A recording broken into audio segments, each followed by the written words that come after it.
Y'all, welcome back to the channel. I'm Lady Nika. Been gone for a hot little minute, but bitch back. Bitch is back. Sorry for the delay. Had some complications, issues, and things like that, child. That's what I've been pretty much going through. So that's why I hadn't been down to do anything. But I am back, and we're gonna get on into these reviews, okay? First review, this gonna be a double upload day, so you'll see, videos coming out back to back from me. For those of you who stuck around to wait, I thank you. For those who didn't, bon voyage, bitch, and bon voyage, bitch, and everybody else in between, hey, okay. So we're gonna start off with child, I should have been ready. We're going to start off with Love and Hip Hop Hollywood. This is season 3, episode 8. I told you I'm not doing any catch-up. I'm just doing what started this week and go on throughout the week and try to get my reviews out to you guys in a timely fashion. I apologize for the delay this week, but life be happening, and I got to answer the call of, I have to sometime not be here to make sure I can be great somewhere else, But I'm back, and hopefully we can get back on track. And I want to say first, before I start, thank you to, like I said, everybody that's been rocking with me. Those of you who have hit me up, trying to see if I was okay and things like that. I appreciate that love, child. It's a beautiful thing when people like your ass enough to pick up their phone and type you an email or send you a text message or however they choose to get in touch with you. It's a beautiful thing when people care, okay? Ain't nothing like having you some loving, honey, and I feels the love from each and every person that come down here to the tube to, watch me and others. So thank you for that. And to my new subscribers, I did see y'all come in.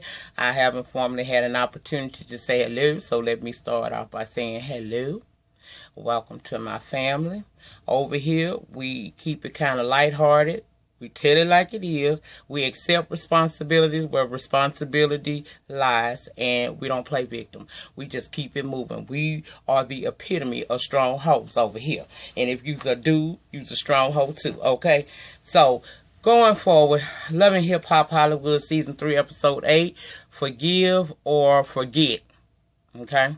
This episode started off with Princess Love down there at the bridal shower place, and she looking up, looking for trying to get a tie together, but she feeling some kind of way because see, Ray J got family, he got friends, and she don't have it. She don't have a relationship with her dad that well. She does, in fact, have a grandmother, but her grandmother lives kind of far away, and she also is ill, so she don't know if her grandmother's even gonna be able to attend the wedding, okay? Now, the next scene took us down to the studio where we got Willie and Lil Fizz. Fizz is trying to give Willie some advice. He telling him, man, maybe you should try to plan a romantic dinner and try to, talk to her, and maybe that'll help you get back on her good side. But I say that's bullshit, because you can't cut me with no knife the way he cut his wife with one by being undercover and secretive with her like that and cheating on her and expect her to be okay over food. Now, I know they say food will bring people together, but bitch, it don't bring you together like that. So I don't know why he told him that, but he gonna try it. Now, we got Masika going to visit old Donnie's down there at the photo shoot for her new song. I think it's called How to Be a Bad Bitch or some stuff like that. Well, y'all notice, first of all, before we go any further with that, Masika lips do not move. Have y'all ever noticed that? Is it that I ain't never had Botox or none of that other stuff like that, so I don't know what it do and what it don't do. But what I gather is it must be something that's pumping her lips up, because I guess she don't have the full plump of a black woman, even though I see she is one. It's them Botox what's making her lip look so... I mean, she talk like this right here. That lip don't never move. Y'all see how that lip ain't moving right there? Her lip do not move. But anyway, I noticed that, and I just wondering. But anyway, they down there gossiping like hens do. And, they talking about Mac's teeth and Chihuahua business. Word on the curb is Max was swirling, and the rabbit chihuahua found out about it, and she broke into this person's home, and the police wound up being called, and a police was filed and child against chihuahua, and it just a bunch of bullshit. Okay, now don't need say she around while she around town worrying about her being mother of the year. She needs to be worried about that man she got in her own family. Okay, now she say she did reach out and send her old DM down there to Princess Love for them to attend her event that's coming up, but she don't know if she really if the girl's gonna come. Okay, now she asking Masika to come. Masika saying that that's some messy shit, but she here for it. Okay, so I'm like, okay, you setting this up so we can have a little drama later on. Okay, cool, whatever, do you. All right, now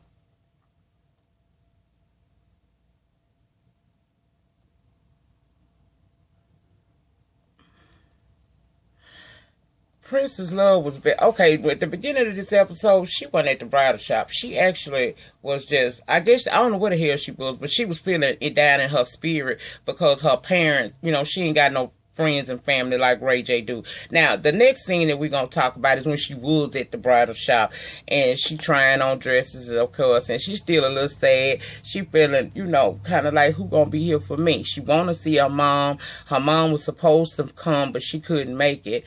And so she there dealing with that by herself when Ray J shows up. And guess who he got with her? With him? The grandmama. Grandmama done came through. And I'm going to tell y'all something. I have to, now I done did a roast video on Ray J before, especially how it went down after the good sister Whitney had passed on and stuff. I've done several reviews, on shows he's been involved with or situations that he was involved in. And on each and every one of them, I kind of like give Ray J the blues and shit because he just a corny little motherfucker that I consider to be Brandy's little brother. But this episode and this season, it seemed like Ray J trying to make us like him because I actually don't have nothing negative to really say about this guy so far in this season. Now, yeah, he giving out some bullshit advice and we'll talk about that later, but it seemed like he really trying to be a better person. Now, that could just be what Mona want us to see because they on the show. Or it could be that he is like that because in this scene when he brought that grandmother in there to her and she was all, up and through her feelings and stuff because she really needs somebody at this time. She ain't got too many friends and it don't look like she got no family, period. So when he brought her grandmother to her, I thought that was sweet. And I said, see that now, Ray J, you keep that shit up, I'm going to stop calling you Brandy's little brother. But, you keep it up. You might have me as a fan soon. So next scene takes us to Plastique and Lil Lyrica meeting up. And Plastique bring her little stylist friend, Phil, with him, right? Well, she down there talking about she missed Safari, and Phil hit her with this little bit of tea. He said, I have a friend down in Miami that says she slept with Safari. Now, true to Dean Bat form that I always thought that Nikki Baby was, a.k.a. Plastique, I had a little problem with this because you got all up in your feelings about that rumor that Phil's friend had slept with Safari. Now, my thing to you is, wasn't you the same chick that was messing around with Safari and Rosa Acosta at the same time? Basically, you told the ninja he wasn't man enough for you. Okay, you know what? You that lunchable type of girl. When I say a lunchable type of bitch, you that type of bitch that's got to have your meat, your cheese, your dessert with a drink. You want it all, bitch. You's a lunchable bitch. And I don't understand why you in your feelings when this boy tell you that he got a homegirl down there in the Florida area that done banged Safari. When you were just doing the same thing. Girl, what's wrong with you? Ooh, girl, Plastic, is your storyline made up this season? Inquiring minds sure want to know, honey, because that ain't... Now, Willie done set up this date with Shonda with the Pearsons, and she arrived looking like one of the Dream Girls or Supreme, one of the two. And you could tell by her behavior, she really not trying to be around, okay? And I kind of get why. Now, as they talking, she seemed like she's more pissed off that she hasn't established nothing for herself. I guess she's serious about this music career, and she says she tired of sacrificing for everybody. She wants to have something for herself, and that seemed like the primary thing that she's mad about. I know that she probably is still upset about him cheating, but the way that was coming across to me was like she ain't really all that worried about the fact that she ain't got her man with her and he done cheated on her with this girl allegedly throughout their entire marriage. That ain't seem like what's pissed her off. What seemed like what made her mad is the fact that she feel like she put her life on the back burner for the betterment of her family, and she wants to do something for herself. Now, as a independent woman, I understand that fully, because child, at the end of the day, if you done gave all you got to everybody else, what you gonna have for yourself? Even the Bible say self-preservation come first. So I don't understand why she's so upset. But child, she really, why she ain't never tried to do nothing for herself is what I mean. But I understand why she upset, and she get up and she leave. And I'm like looking at Willie like, try again, motherfucker. You know what I'm saying? Like they were born on Friday. Try again, motherfucker. That's what he need to do. Now, Lil Layla Ali and Chihuahua meet up for drinks, and Layla say don't need sandbox on IG for them to come to her event. Now, they already suspect drama, but they gonna go. And that's so we, the viewing audience, can catch the action. Then you got the scene of all scenes on here where Chihuahua decides to try to down talk on Donice, okay? Now, y'all know I calls it like I see it, I'm team Twirl all day long, but if Twirl is acting a fool, I've called her out, and that's coming back up soon. But I'm the type of reviewer that even if I like you, I'm still not oblivious to your flaws, and I will call it how I see it.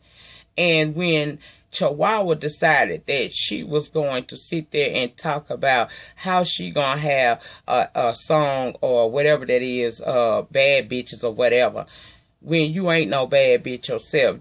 She basically was saying that the girl needs to work on the bags under her eyes and get her a better concealer, okay?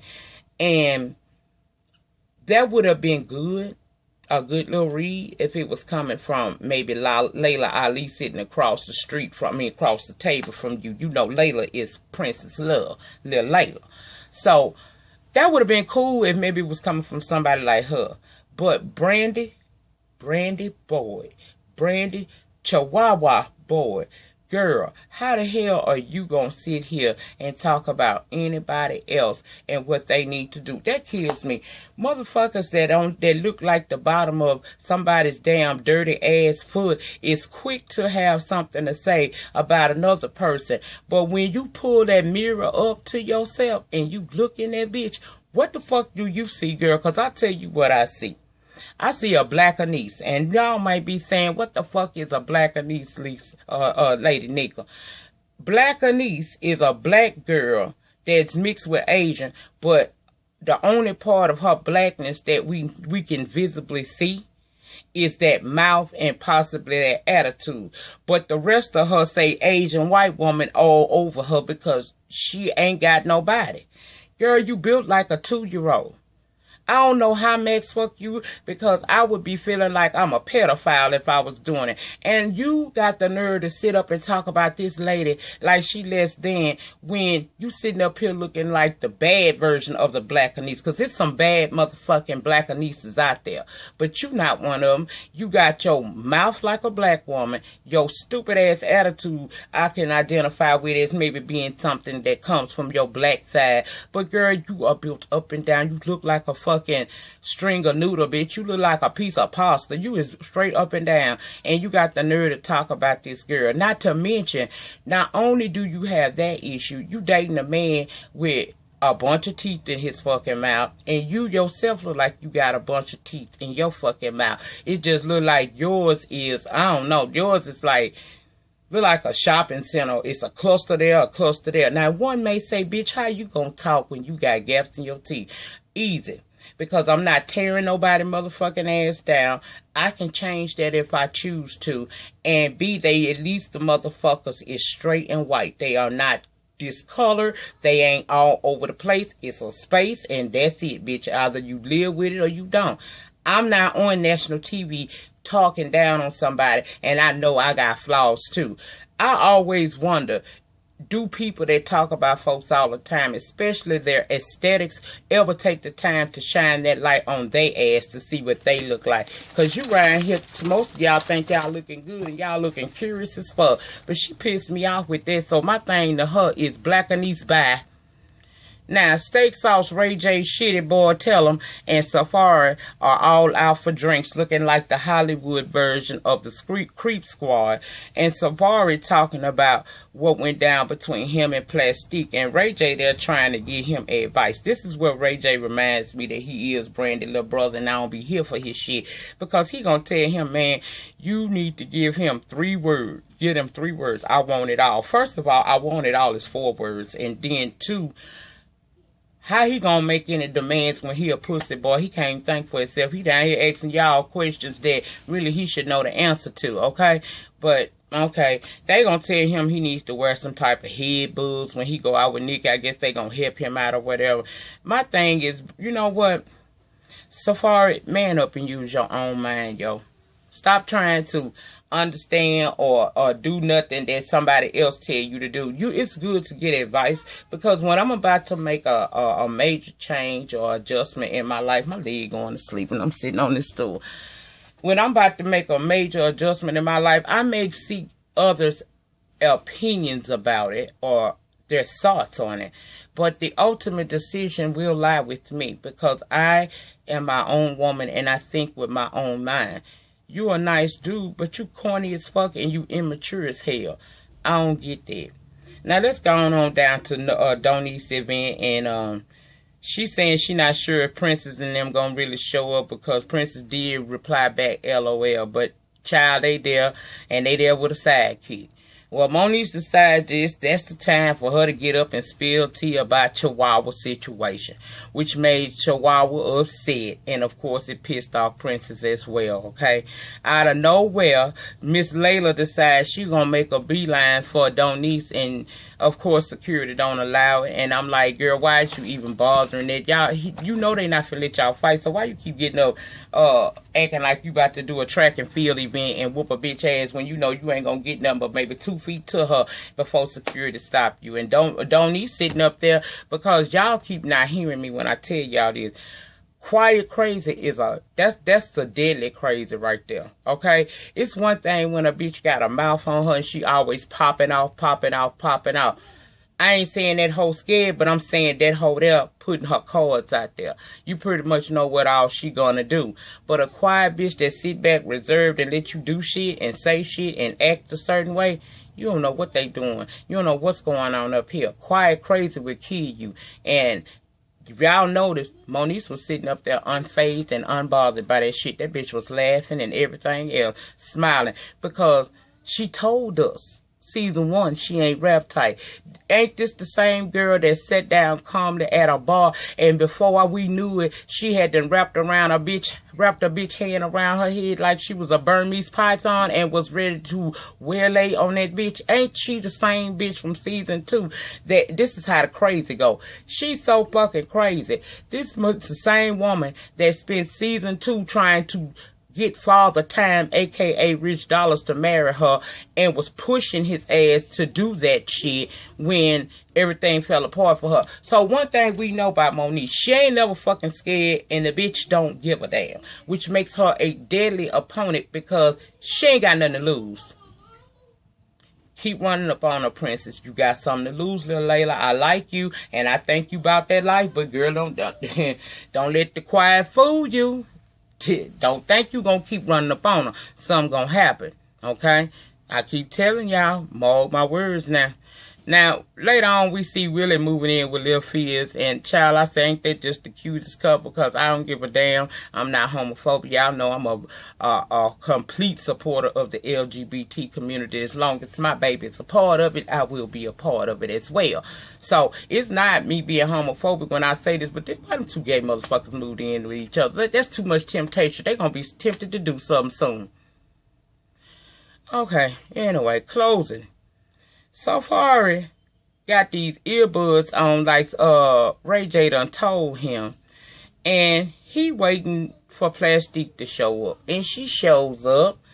And he basically trying to tell her, you know, he kind of came off like he wasn't himself. That's the first thing. He gonna get kind of aggressive with her, and she looking at him like, nigga, what? Nigga who? What? Oh, okay. Well, he telling her that she ain't got to worry about him doing her wrong when he away on business and he really want her and stuff. He only said all that because she talking about her and Rosa ain't really happening right now. But she tells him, she says, well, I have a friend, someone that knows you from Miami, and they wanted to stop by and say hello. So here comes this person that they tried to block out the face, but I'm gonna tell you something. This thing pissed me off, and I'm probably finna go in. I don't never time or go in. It just happens, so the shit might happen in a minute. I had a problem with that scene because, for one, that looked like a transgendered woman. Okay. From what we could see, that looked like a transgendered woman. Two, if Safari hadn't spoken with VH1 producers, Mona, and all of them people, and okayed this scene, and the reason why I question if he did, because he looked totally shocked. Not shocked like, ooh, bitch, I'm busted. Like, shocked like, okay, hey, how you doing? Because when the person walked up talking about, hey, Poppy, you don't remember me, he said no. And then she tried to produce this picture. And it was like a public picture that you would take with a fan. Like, say somebody like you. I just had somebody do that to me like a couple weeks ago. I don't know if it's going to show up on their Facebook or IG or what. But I was down to the dollar store. And this lady walked in and she kept staring in my damn face. I told you they always stare in my fucking face first. And she asked me, you know, finally, do you do YouTube? And I said, yes. And she said, are you Lady Nika? I said, absolutely. In the flesh, baby. In the flesh, okay? Not the flesh, but the flesh. So she wanted to take a little picture with me, and I did take a picture with you. Shout out to Cynthia, girl. I said I was going to say something last week, but you know I was out last week, so I'm saying it now. Shout out to you, Sugar Plum, and it was nice meeting you, your daughter, and your niece, I think you said, and you said that y'all all watch me. Y'all had the girl watching me. I ain't for everybody. This is not a kid-friendly channel, so, but I do appreciate meeting you. It was an honor, you know. I ain't no celebrity, so when people do that kind of stuff, I don't be knowing how to really feel or take it, you know. But anyway, long story short, back to what I was fucking talking about. It didn't seem like Safari even knew who this person was. And that picture looked just like what I said, a fan picture. Like you run up on somebody that's famous that you know in them streets. And they not an asshole like Steve Harvey and some of the other ones. And they actually take a opportunity, you know, take a moment out to allow you to take a picture with them. That's all it looked like. You trying to make it seem like it was much more than that. And the man was like, he don't even fucking know you. And I felt like that was kind of fucked up because... First of all, why is Nick so invested in what this man really got going on? Because you've been telling this man since the season started that, in a way, all but saying it out without her actually saying the words, she basically told this man he ain't good enough. Okay, that's what and she actually think that he is after her for based upon who she is. But girl, we didn't even know you until this episode, this series started. We had no idea who a Nikki baby was. I didn't. If y'all did, let me know. Maybe I'm talking out of turn. But I didn't like that scene because it looked like y'all ambushed that man, and that was fucked up. And even after he told you, after he walked away and said you play too many games, Safari, what's wrong with you? You know what you need. You don't need to be trying to talk to no woman. What you need to do is try to get your life. That's right, get your damn life. You need to man up. Stop acting immature and stop running around here doing too damn much. Who the hell do y'all know other than A1 with his diamonds and pearls? This motherfucker walk around here looking like an Eskimo, a bum, and a homeless person. I mean, an Eskimo pimp and a homeless person all at the same damn time. Man, get your life. You look like you might be about something, and you sound like you're a halfway decent dude, but you need to grow the fuck up, because that was crazy. And this girl set you up on national motherfucking TV, and you still sitting there pining because you sort of want to steal food with her. Are you kidding me? But that was all that I recall, or even I felt like talking about on this episode, y'all. If you feel like you would like to comment to me and be respectful, or you have a different way, maybe I should look at something, feel free to do that down in the panel section below. In the meantime, in between time, please like, comment, subscribe, and I will see you guys back for the next video. Peace.